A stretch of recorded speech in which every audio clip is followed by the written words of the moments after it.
我是赵浩康，欢迎你来到 TVBS 少康战情室。在我们现场特别来宾，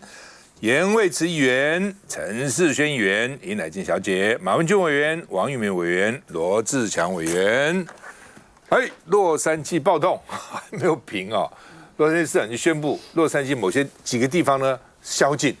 宵禁这是什么宵禁？一般是戒严时候才有宵禁啊。哦，那很严重才宵禁啊。就在洛杉矶啊，宵禁啊。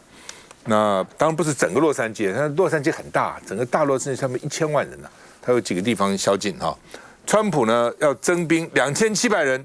哦，他现在分3层啊，一层就是当地的警察，但川普认为警察呢这个维护治安不力，所以他派国民兵有军队了，然后呢派陆战队啊在那边这个预备啊，如果国民兵这样不了，陆战队就来了，而且今天说呢不止洛杉矶。其他的城市他也要派兵，哇，跟这个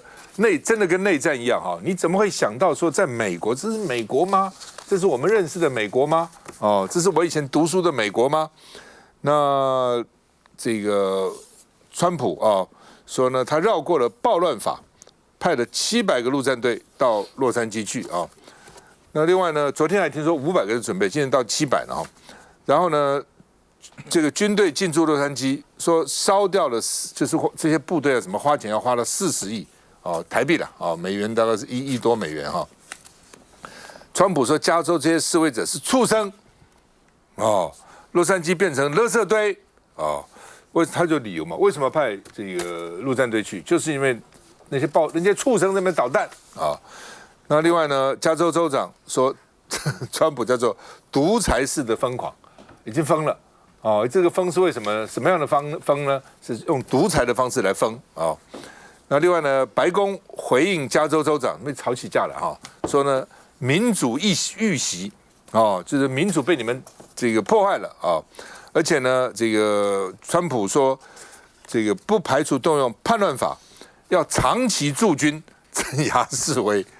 这突然变成不是美国了哈，好像变成那种很。反正一些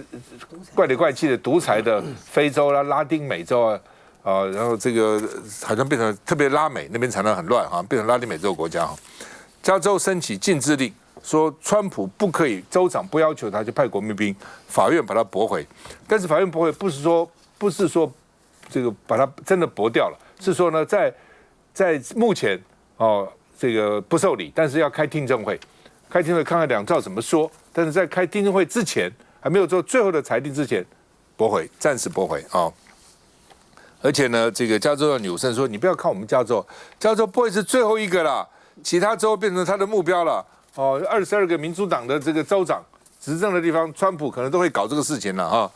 那做民调，47%的民众是反对的，哦，34%是赞成的，所以看起来美国也是很分裂的，哦，是很分裂的啊、哦。那另外呢，这个民众跟部队对峙。”民众跟部队说：“你打我干嘛？你要效忠宪法，不是效忠白宫法西斯啊！”我们看一下，示威按喇叭与镇暴警察对峙，烟雾弥漫，洛杉矶的路边被纵火，示威者挥墨西哥国旗占领街道，让川普不能容忍。By rioters bearing foreign flags, with the aim of continuing a foreign invasion of our country. We're not going to let that happen. People that burn the American flag should go to jail for 1 year. That's what they should be doing. 北卡美军基地的官兵举国旗立体，也大嘘加州州长与洛杉矶市长。In Los Angeles, the governor of California, the mayor of Los Angeles, they're incompetent, and they paid troublemakers, agitators, and insurrectionists 川普放话，若发生叛乱，不排除援引叛乱法。无找到下耗资1.34亿美元，以部署4000名国民兵、700名海军陆战队在洛杉矶保护联邦建物，却激化抗议者。洛杉矶市长宣布宵禁，因为抗议示威已经变成打家劫舍。不止阿迪达门窗玻璃被破坏殆尽，苹果专卖店也被洗劫一空，星巴克门市外墙被乱涂鸦。抗议乱象坐实了川普说的暴徒叛乱。刚看到川普说你们烧国旗要判1年，他是变成法官了因为美国呢长久以来认为烧国旗是言论自由的延伸。我很气我这个国家，我气这个政府，已经到了无可容忍的地步，把国旗烧了。那是不是行动呢？不是，是言论自由的延伸。跟川普说，这什么是言论自由？这是叛乱，这烧国旗，关起来关1年。另外呢，白宫要举行阅兵啊，美国说呢，如果说这个时候阅兵你来敢导弹，我就派兵镇压你们马委员。这一次美国在发生这样的暴动，在1992年，因为判决不公的时候，其实也曾经发生过。不过我们现在看到美国现在这样的景象，其实有点很不可想象，就是发生在这里。不过大家现在比较关注的，虽然一开始可能是因为两党之间的像这样子的一个恶斗，那现在演变成这样，甚至都担心可能会有内乱的发生。那甚至已经动用到除了国民兵以外，国民兵在美国其实他已经具备像军人这样子的一个身份，可是现在连陆战队都出动这个可能会衍生到什么样的状况？我觉得这个可能还是必须要观察。不过我们看到现在川普所做的相对应的这些动作不管是他的对这样子的一个就是这样暴动的一个他骂他们的一个言语，或者他采取这样的一个动作，其实也可以看得出来，像。我们也希望我们到底用什么样的态度来观察啦？因为像之前有印象发生在反送中的时候，其实那时候也是戴着口罩，那时候其实是被反对的。那包括我们国内其实也都认为说，那个不应该是违反人权。可是现在川普其实也是这样要求。那我们也在关注说，事实上我们在加州的学生、侨民或者相关的人员其实也非常多。这个部分。我们到底应该怎么做？我觉得后续都值得观察。比较担心的是，他们现在动用军队去即使有很多人是拿着外国的国旗，他们说墨西哥的国旗，可是是不是这样就可以认定是暴乱、暴动就是叛乱？我觉得这个可能会衍生出更大的一个美国内部的一个纷乱，可能还是一个动荡的原因。川普都会给他一个理由啦，来表示他自己的行动是有正当性的。他现在说外国这些移民叫外国敌人入侵，外国敌人入侵了，我还不能派军队吗？那你们这话讲，你们谁说不应该派军队？敌人都来了，而且是外国敌人呢。来，玉敏，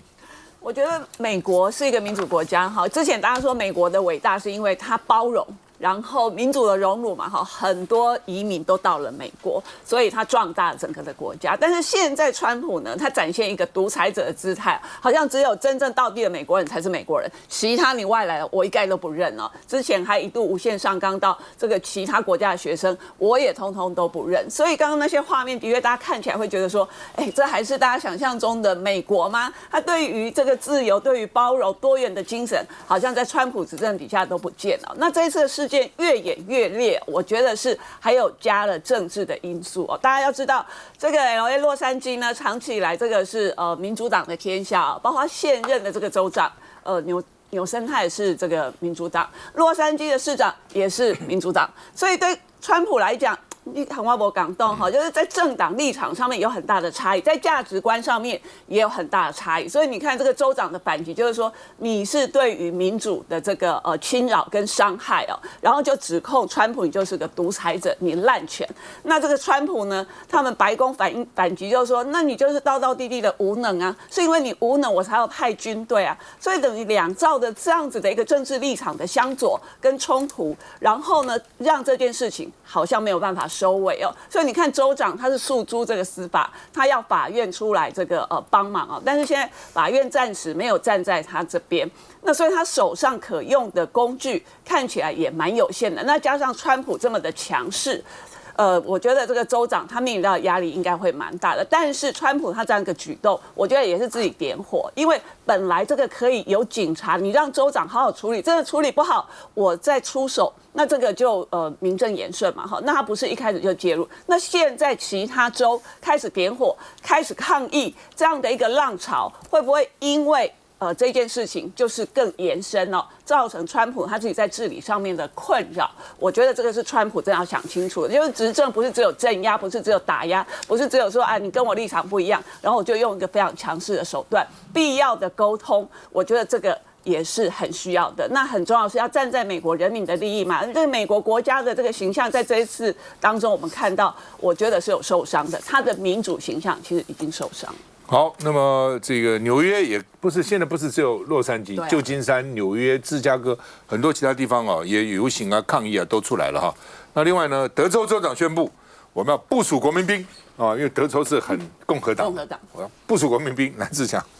事实上，现在全世界坦白来说，民主极化跟这个内争的现象是越来越严重了哈。那以前美国是作为那个世界民主的老大哥哈。所以你可以看到，他很多的一些作风，其实对全世界都造成非常大的影响哈。那第一个，你可以看到说，从对内来说的话，实际上川普的做法也是在透过在对内找敌人，然后来去巩固他的支持者。就是说，过去刚刚玉明讲的就是民主国家里面比较倡言的所谓的包容，好，然后对异议者的言论的容忍，然后把言论自由崇尚为所谓民主国家最高的一个准则哈。这一点开始，我觉得慢慢的在崩解当中了。那现在是所谓的民族意识跟所谓爱国主义，等于是至上的一个情况之下的话，那所有的东西通通都要退位嘛。好，那第二个当然参酌其实就是跟政治有关啦。你可以看到说，像德州就宣布要部署国民兵，好，但是在加州在洛杉矶，你就会发现。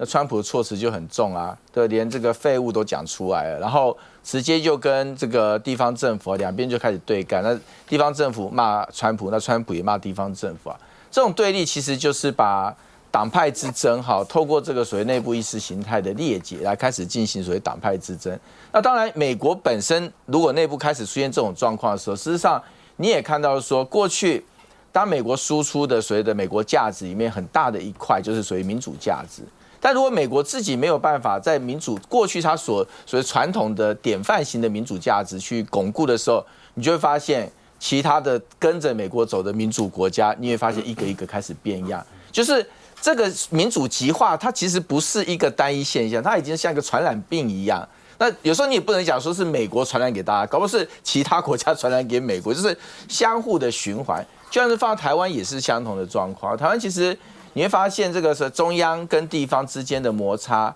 然后中央的执政者对于民主的包容性，对言论自由的包容性，那对于在野党的包容性，其实慢慢都已经开始变成是所谓的敌我之争，然后变到是说基本上是今天非我族类，那其心必异啊，必须聚而歼之。这种所谓极化的情况之下的话，那我说真的，其实真的要担忧的是全世界的民主价值，我觉得是受到很大的威胁啦。当然了，我在想，为什么美国变成这样啊？川普为什么敢这样？这跟美国的选举制度是有关的。赖清德还不敢这样，为什么呢？因为美国很简单嘛，它是选举人制。加州选举人票赢了全拿，我川普反正加州的选举人票，我一票都拿不到嘛。假如说你说好，你拿20票，我拿15票，我还想争取这15票，他1票都没有啊。纽约州也是一样啊。反正这些地方选民再怎么样我也不会赢。既然我不会赢，管你的，杀你，而且我杀你的，让其他的共和党的州看，说你看这个州长他叫这个纽森，叫做纽渣人渣这个纽渣，这样子的话呢，他制造一个敌人，然后打击这个敌人那还有一点呢，就是说从这边也看得出来，美国国力衰弱了。国力强的时候没问题，我包容移民，我叫做民主的大熔炉。现在呢，叫做民主的大火炉啦，大烤炉啦，熔什么炉啊？那为什么这样呢？因为我自己都负债36兆了，我没有钱了，我政府现在已经这个很惨了。在这种情况，我怎么包容你们，还欢迎你们移民，通通不要来最好了，就变成这样子中国有一句话叫做衣食足，然后知荣辱嘛。你现在自己吃饱才能分给别人了，我都吃不饱，我怎么分给你？美国现在就是这个情况。从这边你就看出来，对外来人的这种态度，对移民的态度，已经看得出来，这个国家国力其实日渐衰落的。休息一下再回来。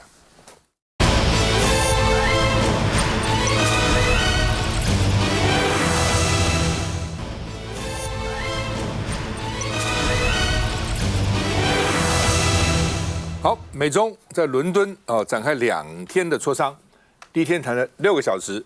那礼拜二继续谈川普说传出来了，川普说还蛮满意的那不过反正老美只要有一点点好，都觉得自己很满意了讲自己好不得了你看那个美国对那个小孩也是一点点好，哎呀太棒了，你是全世界最棒的小孩，好。那我们通常呢对那个小孩就说这个就算很好，也不见得那么愿意赞美。那美国是一点好就赞美到捧上天那所以呢，你看你们2个人开会出来，中国代表不讲话，副总理呢板个脸。美国昨天代表出来就说，哎呀，我们很成功，谈得非常好，谈得非常好。结果怎么样？现在不知道，传出来是用晶片换稀土大家没有想到稀土这么有用。这原来只觉得说代表大陆出产稀土是重要，这么重要，马达也需要它，发电机也需要它，飞机也需要它，国防也需要它，汽车也需要它，各个地方都需要它那好了，原来大家认为是晶片很重要，没有晶片不行，现在发觉没有稀土也不行。这样好了，没有晶片，汽车也开不动；没有稀土，汽车也开不动，那怎么办呢？所以现在用晶片换稀土那说呢，稀土的确打到美国的软肋了那原来大家没想到原来说没什么了不起我跟乌克兰就好了。乌克兰说我只产量占全世界5%我的稀土在大陆去提炼的，技术在那个地方我讲过，美国不是没有这个技术，这个技术美国绝对可以有，什么技术美国都可以有。问题是，他以前根本没有发展这个技术嘛，对吧？第一个污染很高，第二个成本很高，我干嘛发展？你做了我买就好嘛，我便宜的买你，我干嘛自己做呢？所以这一下就落后好几年那大陆的副部长叫李成钢商务部，他说双方达成了框架协议，就像在日内瓦他们有一个框架。就是一个架子，就像你看盖房子钢骨盖起来的，上面还要里面还要内装外装怎么搞半天那框架有了，但是呢，这个实质内容是什么，现在还不知道那卢特尼克说呢，他的商务部长说要等到川普批准了所以这个框架已经谈好了那纽约时报说，中方用坦诚来暗示，其实还有重大的分歧。我们是很坦诚的。什么叫坦诚呢？你讲你的要求，我讲我的要求，2个要求这个很难达成协议那另外呢，专家是说呢，晶片换稀土是北京的重大胜利因为本来川普要制裁北京嘛，那如果现在不制裁或减少制裁，就是他胜利嘛，对不对？但是从北京角度也可以看到，我本来制裁你稀土，我现在不制裁的是你的胜利那另外呢，美国白宫 AI 事务主管说，大陆的 AI 模型只落后美国3到6个月。换句话说，大陆是落后的。但是落后呢，没有像你想象的落后那么多好吧？那么川普能不能继续征关税呢？那联邦法院准了，说上诉期间可以暂时放行，就是法律还没有做最后的裁定呢，就先放吧。我们看一下。We had a very good talk. President Xi agreed to restart the flow of rare minerals and magnets. Yes, he did. 在美国总统川普亲口表示，上周4与中国大陆国家主席习近平的通话中，已经就稀土出口达成初步共识之后。2国代表周一在英国伦敦白金汉宫附近的兰卡斯特宫展开磋商，美中双方都在上月日内瓦会谈的原班人马上再添新人。美方是在财长贝森特与贸易代表葛里尔之外，新增商务部长卢特尼克。中方则在副总理何立峰与国际贸易谈判代表李成钢之外，增加商务部长王文涛与会。经过长达6小时会谈后，走出兰卡斯特宫结束首日磋商的美国财长贝森特面带笑容，并且对着镜头比赞。美国商务部长卢特尼克也挥手比赞之意。两人虽然没有透露会谈内容，但强调会谈富有成果，并且形容是一次良好会谈，似乎暗示会谈方向朝美方期待靠近。对比面无表情不出会场的何立峰以及部分中方代表选择从后门撤离，似乎也反映出美中对磋商态度的差异。包括《华尔街日报》与彭博报道都指称，川普已经给出部分授权，让美方代表可以在这回谈判中解除部分科技产品对中国的出口禁令，以换取北京当局放宽稀土出口管制。进去看他们的会谈。其实现在就是要看最后双方公布出来的细节到底是什么哈。虽然说有一些的差异在哈，但是最重要的关键就在于是说中国方面放行的稀土的这个管制哈。它其实也是在这个校期内，在校期内，它其实是之前的时候呢，已经批准了给3家的这个美国的这个车厂哈，就是用这个稀土哈，但是好像只有3个月内哈。所以说，因为他现在对于稀土的这个管制啊，他的审批，除了那些你要运用的到底是不是符合他的那个项目以外，它里面有加了这个环保的要求，环保的要求。所以说它的管制呢，也并不是毫无道理的啦，哈。但是我们都知道，大陆呢用这个管制稀土出口当做一个掐住美方的一个手段。那就初步来看呢是成功的，那但是回过头来看，就是大陆希望换取美国对于大陆的晶片的这个限制，到底能够换到多少？因为昨天有消息传出来说，辉达的 H20跟以上的，它依然是管制。可是我们知道，包括黄仁勋在内，黄仁勋都希望就是能够开放 H20。到这个中国大陆去哈，如果说在这个部分呢，依然大陆呢换不到的话，那当然呢，中方呢就在这场仗里面呢就没有完全得到他们想要的，这是一个。另外一个，大家不要忘记，在那个日内瓦谈判的时候呢，最后达成的是这边到中方这边是30%嘛，里面还有20%的芬太尼关税并没有解除。可是因为这次呢，并没有大陆方面呢，并没有公安部长的人进去。所以是不是芬太尼的问题呢，没有在这次的谈判里面呢被当作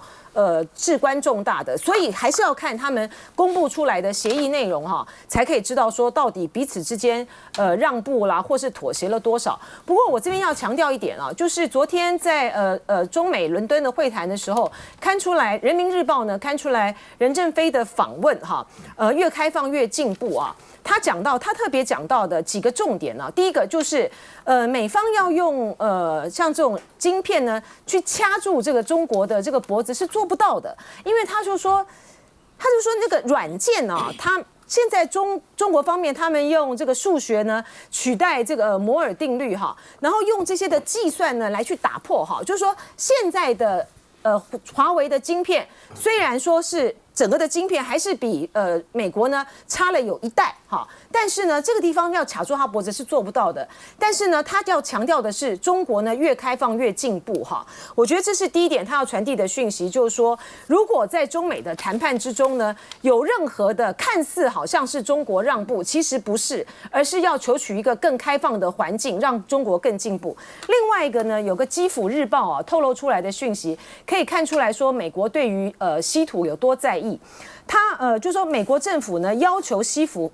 基辅方面在任何的情况下都要保证中国的企业不可以进入乌克兰的稀土资源市场，特别是以战后重建的名义来参与相关项目的开发。好，所以就是在这一场的战争之中，